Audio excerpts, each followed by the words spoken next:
So guys, अब क्योंकि हम Cody Rhodes versus Roman Reigns का इतिहास जान चुके हैं, उसका start, climax and the end भी देख चुके हैं, तो चलिए एक बारी डीप नजर मार लेते हैं कि इन दोनों की एपिक राइवलरी पर हमको क्या कुछ देखने को मिला। आखिर इन दोनों के बीच में सब कुछ कैसे शुरू हुआ, तो वीडियो को एंड तक पूरा देखना। एंड नाउ आप देख रहे हैं रेसलमैनिक्स एंड सब्सक्राइब करना तो बनता है। तो यार चीजें शुरू कर लेते हैं। 2 अप्रैल 2022 रेसलमेनिया 38 नाइट 1 से, जहां सेथ रॉलिंस अपने मिस्टीरियस अपोनेंट का वेट कर रहे थे और हम सभी जानते थे कि वो मिस्टीरियस अपोनेंट होने वाले हैं और कोई नहीं बल्कि थी अमेरिकन नाइटमेयर कोडी रोड्स। पूरे 8 साल के बाद कोडी रोड्स अपने घर WWE में वापस आने वाले थे। सारे ही फैंस उनका भर भर के स्वागत करते हैं और अपने पहले ही मैच में सेथ रॉलिंस को नॉक ऑफ कर देते हैं हमारे कोडी रोड्स और उन्हें हराने में कामयाब हो जाते हैं और सबको बता देते हैं कि भाई मैं वापस आ गया हूँ। लेकिन उस रेसलमेनिया में एक खास चीज और भी हुई थी। कोडी रोड्स का रिटर्न तो था ही, लेकिन उसके अलावा रोमन रेंस ने अपने टाइटल को यूनिफाई किया था। रोमन रेंस ने ब्रॉक लेसनर पर जीत हासिल करी थी, जिसके साथ उस रेसलमेनिया 38 का एंड भी हुआ था। फिर हम देखते हैं कि एक तरफ कोडी रोड्स 3 बार अलग अलग ओकेजन पर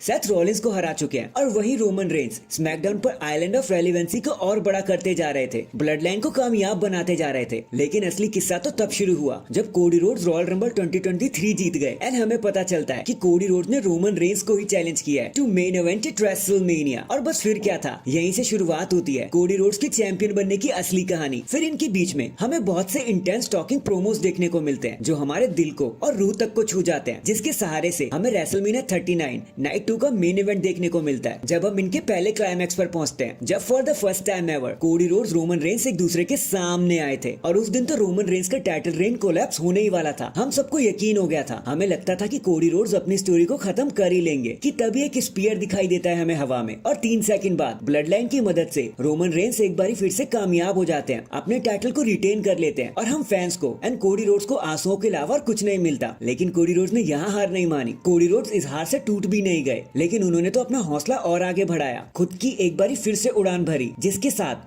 वो 3 डिफरेंट ओकेजन पर फाइट करते हैं, वो भी the beast incarnate Brock Lesnar से। उनके सामने उन्हें रखा जाता है और फिर पहले तो बैकलैश, फिर नाइट ऑफ चैंपियंस और फिर समर स्लैम में ब्रॉक लेसनर को हराने के बाद हम सब समझ जाते हैं कि कोडी रोड्स ने एक बारी फिर से अपनी वापसी कर दी है। कोडी रोड्स ने अपनी टेरिटरी को मार्क करना शुरू कर दिया था और फिर ब्रॉक लेसनर भी उन्हें एक्नॉलेज करने लगे थे। तब तक स्मैकडाउन पर हमारे रोमन रेंस ने 1000 दिन एज अ चैंपियन कंप्लीट कर लिया था एंड अपने पंख और फैलाए जा रहे थे वो। एंड इस दौरान कोडी ने टैग टीम टाइटल्स को भी जीता जे उसो के साथ। ब्लड लाइन में दरार पड़ने लगी थी और हमें स्मैकडाउन पर एक बारी फिर से Cody Rhodes versus Roman Reigns का फेस ऑफ भी देखने मिलता है। फास्ट फॉरवर्ड, कोडी रोड्स ने एक बारी फिर से रॉयल रंबल 2024 के लिए खुद को ऑफिशियल कर लिया, जिसके बाद पंक को एलिमिनेट करने के बाद वो back to back Royal Rumble winner बने। बट इससे पहले कि वो रोमन रेंस को फिर से चूज करते, रॉक बीच में आ जाते हैं, the final boss, and Roman Reigns को चैलेंज कर देते हैं और काफी हद तक ये मैच बुक भी हो जाता है। लेकिन इस बारी तो फैंस भड़क गए। उनको Roman Reigns versus the rock नहीं चाहिए था, उनको तो कोडी रोड्स ही चाहिए था।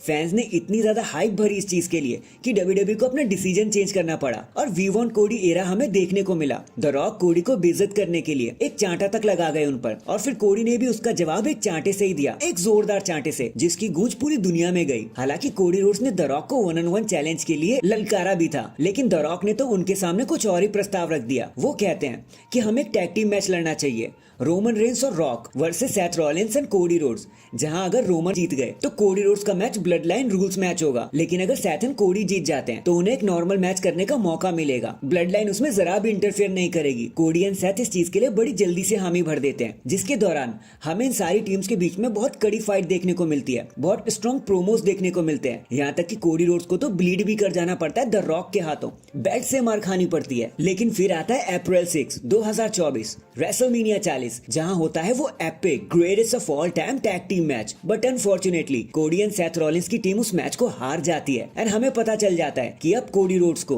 ब्लड लाइन रूल्स मैच से गुजरना पड़ेगा। अब डेट आती है अप्रैल 7, 2024 रेसलमेनिया नाइट 2। 70,000 से भी ज्यादा लोग Cody Rhodes versus Roman Reigns का पार्ट 3 देखने को मिलता है, एक blood line rules match for the undisputed WWE championship. And ये मैच हम सबने ही देखा था और हम जानते हैं कि ये मैच कितना एपिक रहा है। सबके दिलों को छू लिया इस मैच ने, सबको इमोशनल कर दिया।